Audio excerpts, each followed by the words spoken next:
అందరికీ నమస్కారం అండి. బాచీరావు ఏఏ స్కూల్కి వెల్కమ్ అండి. ఈరోజు కరెంట్ అఫైర్స్ వీడియోలో మనం తీసుకున్నట్లయితే నేడు వృద్ధుల అంతర్జాతీయ వృద్ధుల దినోత్సవం.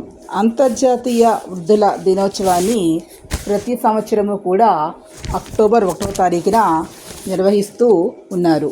ప్రపంచవ్యాప్తంగా వృద్ధుల సంఖ్య అనేది పెరుగుతూ ఉంది. అంటే 1980లో ప్రపంచ వృద్ధుల జనాభా 20 కోట్లు ఉంటే 2021కి వీరి సంఖ్య 3 రెట్లు పెరిగి 76 కోట్లకు చేరింది. అంటే 2080 నాటికి 65 ఏళ్ళు అంతకు పైబడిన వారి సంఖ్య 18 ఏళ్లలోపు పిల్లలను మించిపోయి 220 కోట్లకు చేరుకుంటుందనేది అధ్యయనాలు. జపాన్, ఇటలీ, మొనాకో వంటి దేశాల్లో 60 ఏళ్ళు పైబడిన వారి సంఖ్య చాలా ఎక్కువగా ఉందనేది ఈ రిపోర్ట్ ఆధారంగా తెలుస్తూ ఉంది. ప్రస్తుతం 15 కోట్లుగా ఉన్న వృద్ధుల జనాభా 2050 నాటికి 34.7 కోట్లకి చేరుతుంది. వీటి మీద క్వశ్చన్స్ ఖచ్చితంగా ఫ్రేమ్ చేయాలనుకుంటుంది. ఇలాంటి క్వశ్చన్స్ అడిగితే మనం ఆన్సర్ చేయలేక ఏదో రాంగ్ ఆన్సర్లు పెడుతూ ఉన్న మార్కులు పోగొట్టుకుంటారు కాబట్టి ఇలాంటివి కూడా చదవడం అనేది చాలా అత్యవసరం. ఏంటంటే ఒకసారి 2-3 సార్లు చదివితే గుర్తుపెట్టుకోవచ్చు. ఈజీ పెద్ద కష్టం కాదండి.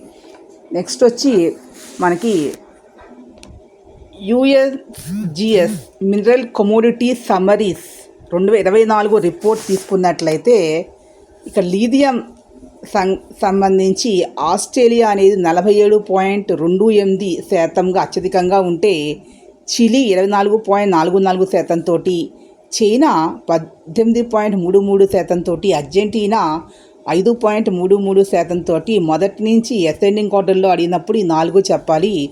కింద నుంచి డిసైనింగ్ ఆర్డర్ నుంచి పైకి తీసుకున్నట్లయితే 0.21% పోర్చుగల్, 1.89% కెనడా, 1.89% జింబాబ్వే, 2.72% బ్రెజిల్. అంటే ఇది అసెండింగ్ డిసైనింగ్ అని ఖచ్చితంగా క్వశ్చన్ ఈ విధంగానే ఫ్రేమ్ చేస్తారు. Civil services both state and సెంట్రల్లో కంపల్సరీ ఇలాగే ఉంటుంది కాబట్టి దీన్ని గుర్తుపెట్టుకుని ఇవి చేయండి. ఇలాంటివి వచ్చినప్పుడు మనం నెగిటివ్ మార్కులతో 100 మార్కులు పోగొట్టుకోకుండా ఏదో ఒకటి పెడితే నెగిటివ్ మార్క్స్ వస్తాయి. అలానే క్వశ్చన్ వదిలేస్తే 100 మార్కులు తగ్గుతాయి కాబట్టి చదవడం ఇంపార్టెంట్. 2023లో ప్రపంచవ్యాప్తంగా తవ్వితీసిన లిథియం అనేది దేశాల వాటాలు అనే దాన్ని క్వశ్చన్ ఫ్రేమ్ చేసినప్పుడు USGS mineral commodity summaries report అనేది మెన్షన్ చేయవలసిన అవసరం ఉంటుంది. దీని ఆధారంగానే పర్సంటేజ్ అనేది ఇక్కడ మెన్షన్ చేశారు. విద్యుత్ వాహనాలు, సెల్ ఫోన్లు, ల్యాప్టాప్స్ పనిచేయాలంటే అనేది అవసరం. ఎందుకంటే లిథియం బ్యాటరీస్ అనేవి ఎక్కువగానే వాడుతున్నారు. అంటే ఇక్కడ విద్యుత్ నిల్వ చేయాలన్నా కూడా లిథియం బ్యాటరీస్ అనేవి ఉంటాయి కాబట్టి లీథియం యొక్క ఉత్పత్తిలో ఆస్ట్రేలియా, చైనాతో పాటుగా దక్షిణ అమెరికాలోని లీథియం ట్రయాంగిల్గా పేరుగాంచిన ఫస్ట్ పొజిషన్లో ఉన్నాయి. లీథియం ట్రయాంగిల్ ప్రసిద్ధి కాంచినటువంటి ప్రాంతం ఎక్కడ ఉందంటే దక్షిణ అమెరికాలో ఉందని గుర్తుపెట్టుకోండి.